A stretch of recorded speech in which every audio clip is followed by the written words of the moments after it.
If you haven't watched the previous part, I strongly recommend you to watch the previous part so that this part becomes super easy for you to follow. Hello and welcome. I am Captain Umang. You are watching me on Nav Insider, and let's continue right from the place where we left in the last part. Now let us understand CSTDM है. ये generally class B type के vessel पे होता है, yachts पे, fishing vessels पे, छोटे vessels पे. CS stands for carrier sense. Carrier sense यानी एक कैरियर जो है अपने आप सेंस करता है. देखिए, I will explain you again. I will take the same example. One single road, too many cars.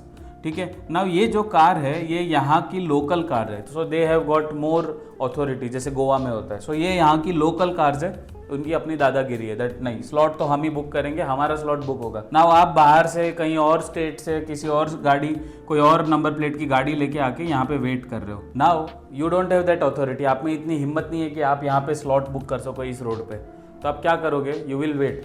आप देख रहे हो दैट हर एक बंदे ने आने का, आगे का, आने का, जाने का स्लॉट बुक कर रखा है. Now you have sensed that okay, I see that from 25 to 30 seconds ये रास्ता पूरा खाली है, कोई भी आ नहीं रहा है, कोई भी जा नहीं रहा है. तो जैसे ही 25 सेकेंड्स होगा, आप देख रहे हो रास्ता खाली है, you will go. That is called carrier sense. ये बहुत पोलाइट, नरम और एक आउटसाइडर की तरह इसको फील कराया जाता है कि जब रास्ता खाली होगा तब तो ट्रांसमिट करेगा, जब नहीं खाली होगा तो नहीं ट्रांसमिट करेगा.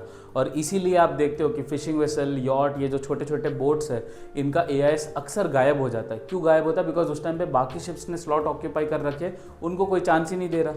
तो ऐसा है. तो ये समझ लो कि ये लोकल है और ये जो है बाहर से आया हुआ है. तो इसको वही अपॉर्चुनिटी मिलेगा जब इसको जो रास्ता जब खाली मिलेगा. तो अगर रास्ता खाली नहीं है तो it can not transmit. So this is a polite way. Class B थोड़ा नरम टाइप का है. Next type of TDM that we need to understand is RATDM है, रैंडम एक्सेस TDM है. तो रैंडम एक्सेस मतलब जब आप इक्विपमेंट फर्स्ट टाइम स्विच करते हो ना, तो वो रैंडमली कोई भी स्लॉट ऑक्यूपाई कर लेगा. विल मेक श्योर दैट उस टाइम पे जगह खाली हो. तो that is called random TDM है. जैसे for example, I will again take same example. एक रोड है, इतने सारे कार्स है. आप चाहे यहाँ के लोकल हो, चाहे बाहर से आए हो, when you come, let's say ये बंदा अभी अभी आया है, he cannot just occupy any slot, he will have to wait. और रैंडमली कोई भी स्लॉट पिक कर लेगा, जैसे 20 to 25 सेकेंड्स या 30 to 35 सेकेंड्स. अगर देख रहा है कि रास्ता खाली है तो अपना कर लेगा. बट रिमेंबर, अगर ये क्लास A है, दैट इज SOTDM है, तो ये आगे का फ्यूचर स्लॉट खुद बुक कर लेगा. अगर ये क्लास B है तो वेट करेगा, फ्यूचर में जब खाली मिलेगा तब ट्रांसमिट करेगा. तो ये है रैंडम TDM है. जब आप स्विच ऑन करो, चाहे आप क्लास A टाइप के यानी SOTDM में यूज़ कर रहे हो या CSTDM में यूज़ कर रहे हो, initially the first transmission is always RATDM है, दैट इज रैंडम एक्सेस. कि पहली बार आके स्लॉट बुक कर दिया, अगर क्लास A है तो फिर अगला स्लॉट भी खुद बुक कर देगा. क्लास B है तो चुपचाप बैठा रहेगा.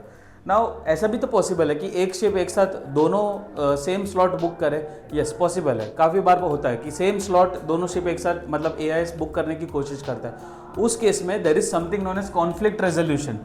अपने आप इनमें जो कॉन्फ्लिक्ट हुआ है उसको रिजोल्यूशन का पावर है. उस केस में क्या होता है, if same ship is occupying, if two different ship is occupying same slot, what will happen, that slot both दोनों का बुकिंग कैंसिल हो जाएगा एंड देन रैंडमली दोनों वापस बुक करने की कोशिश करेंगे. अब बात करते हैं ITDM है, incremental time division multiple access. Incremental मतलब single time use. It is nothing but single time. आपको एक बार वो रास्ता यूज करना है, जगह दिखी चले गए. तो आप क्या बोलोगे? जैसे आप पार्टी में, अगेन पार्टी वाला एग्जाम्पल लेता हूँ. You will say to your friends, okay Rakesh, you complete. After that I will tell something very important, that is called incremental TDM. आपने क्या किया, एक टाइम स्लॉट फ्यूचर में रिजर्व किया फॉर वन मैसेज. जैसे सेफ्टी रिलेटेड मैसेज हो या आप AIS मैसेज भेज रहे हो, उसको भी तो चैनल यूज करना है. तो it will be using ITDM है, यानी सबको बोल के रखेगा ओके शांत, इस टाइम पे मैं कुछ इंपॉर्टेंट बोलूंगा, सब लोग सुनना.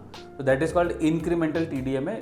It is like single use. अब बात करते हैं कि AIS डेटा ट्रांसमिट करता है वो कौन सा डेटा होता है. तो remember there are types of messages, total 27 types के मैसेजेस है. So I will not go too much into detail, but I will tell you देखिए 27 टाइप्स ऑफ मैसेजेस है. तो इसमें क्या क्या मैसेजेस होते हैं. तो सबसे पहले आता है स्टैटिक डेटा. स्टैटिक डेटा ऐसा डेटा जो चेंज नहीं होगा. आपका शिप का नाम, length, beam, MMSI number, IMO number, that is not going to change. Your call sign, ये सारा स्टैटिक डेटा है और ये ऐसा ही रहता है. Generally ships crew does not have access to this. हम चेंज नहीं कर सकते. अगर आपको चेंज करना है तो AIS के OEM या टेक्नीशियन को आपको बुलाना पड़ेगा. सेकेंड है डायनामिक डेटा. डायनामिक डेटा यानी आपका पोजीशन, स्पीड, कोर्स, ये सब जो है उसको डायनामिक डेटा बोलते हैं. It keeps on changing every time. And third है voyage related data. Voyage related data जो है ये ऐसा डेटा है जो आपका उस वॉयज के पर्टिकुलर डेटा, जैसे आपका ड्राफ्ट है, आपका कार्गो है, वो सब जो है उसको कहते हैं, आपका ETA है कितना है, आपका डेस्टिनेशन क्या है, तो that is all called as voyage related data. ये जो हमारा स्टैटिक डेटा है ना, इट ट्रांसमिट्स एवरी 6 मिनट्स और on demand. Remember the word, it is called as demand. अब ये डिमांड वर्ड, ऑन डिमांड, हमने पढ़ा था LRIT में। अगर आपने LRIT वाला वीडियो नहीं देखा तो वो देखना। That is called as polling. Yes, AIS can also be polled, यानी ऑन रिक्वेस्ट भी उसको डेटा ट्रांसमिट करना है। कौन पोल कर सकता है? शोर स्टेशन, बेस स्टेशन हमेशा पोल कर सकते हैं। सो ऑन डिमांड या एवरी 6 मिनट से जो है ट्रांसमिट करेगा, बट अदरवाइज ऑन डिमांड भी करेगा। So remember, your voice related data and your static data is going to transmit every 6 minutes और on demand. Now coming to dynamic data. Dynamic data में जो message type है वो है 1 2 3 18 19। Static में type है 524, voice related is message type 5। You don't have to go too much into the detail. मैंने यहाँ पे लिखा है, जैसे डायनेमिक डेटा में जो 1 2 3 मैसेज टाइप है वो क्लास A वाला AIS यूज करता है। That is nothing but position report. एक में लैटिट्यूड लॉन्जिट्यूड है, एक में कोर्स है, एक में स्पीड है, एक में ROT है। सो ये सब क्लब करके मैसेज टाइप होते हैं। These are binary type of messages. I will not go too much into the detail, otherwise this is beyond the scope of this video. 18 19 is for class B। उसमें ROT नहीं होता, इसलिए एक आप number कम देख रहे हो, इसमें 3 देख रहे हो, बिकॉज इसमें एक में लेट लॉन्ग, एक में कोर्स स्पीड हेडिंग वो सब है, और एक में आपका ROT है। whereas in type B there is no ROT data and that is why only 2 message type you are able to see. Now ये जो डायनामिक, देखो static data, voice related data तो पता चल गया है, 6 मिनट्स और ऑन डिमांड ये करेगा जब भी पोलिंग होगा शोर स्टेशन से। डायनामिक डेटा में there is no fix interval because it is dynamic, it depends on the position of your ship. Let us say if your ship speed is 23 knots and above and you are changing your heading, यानी आप अपना course alter कर रहे हो, your AIS will transmit the dynamic data every 2 seconds. इतना कम time में भी transmit करेगा। Now when the ship speed is less than 40 knots but you are on a stable course, आप कोर्स ऑल्टर नहीं कर रहे हो, your dynamic data will be transmitted every 10 seconds. Her 10 second में एक अपडेट जाएगा। When your vessel is at anchor, every 3 minutes. तो you can C from 2 seconds to 3 minutes जो डायनेमिक डेटा का जो फ्रीक्वेंसी है वो वेरी करता है। बात करते हैं AIS के इंटीग्रेशन की। तो AIS can be integrated into ECDIS, that is nothing but your charts. AIS can be integrated into radar and ARPA so that you are able to identify positively identify which vessel is this. AIS should be integrated into VDR in case something goes wrong for investigation purposes. It has to be that capability. And AIS can also be integrated with your IBS, that is your integrated bridge system. So remember AIS में integration capability होनी चाहिए, यानी ये जो data पूरा exchange हो रहा है ये भी आपको ऐसे फॉर्म में प्रेजेंट करना है कि सारे जो है इक्विपमेंट इसके साथ कंपैटिबल हो। अब बात करते हैं AIS इक्विपमेंट के कंपोनेंट यानी हार्डवेयर की। तो AIS का जो आपका मशीन होता है, जो बॉक्स होता है, उसमें होता क्या है? सबसे पहले होता है GPS receiver. Yes, many people don't know this that AIS has its own independent GPS. सो कई बार ओरल में ऐसे कंफ्यूजिंग क्वेश्चन पूछते हैं कि on board how many GPS you have. People से sir GPS 1, GPS 2, but they forget they have a GPS in AIS. Sometime you also have a separate GPS for your SAT-C. It may be there, it may not be there, but AIS में तो mostly होगा ही होगा. So next time in oral if someone confuses you कि आपके last ship पे कितने GPS है, don't forget to mention that AIS में भी GPS होता है. And that is why you see when you see your AIS antenna there will be 2 separate antennas. One will be for VHF communication जो आपका normal data exchange होता है, और एक होता है GPS के लिए.